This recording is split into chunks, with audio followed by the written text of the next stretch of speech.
Baleshwar FM కళాశాల విద్యార్థిని ఆత్మహత్య కేసు ఒడిశాలో ప్రకంపనలు సృష్టిస్తుంది.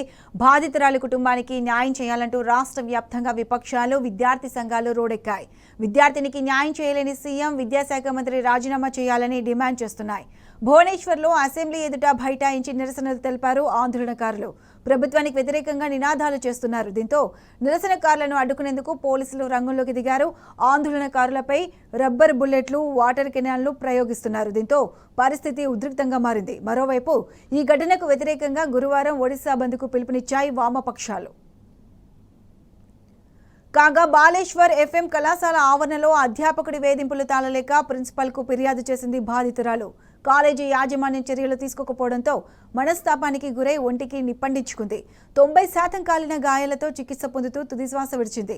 ఈ ఘటనపై రాష్ట్ర సీఎం మోహన్ చరణ్ మాగయ్ తీవ్ర దిగ్భ్రాంతి వ్యక్తం చేశారు. బాధితురాలి కుటుంబానికి అండగా ఉంటామని ప్రకటించారు.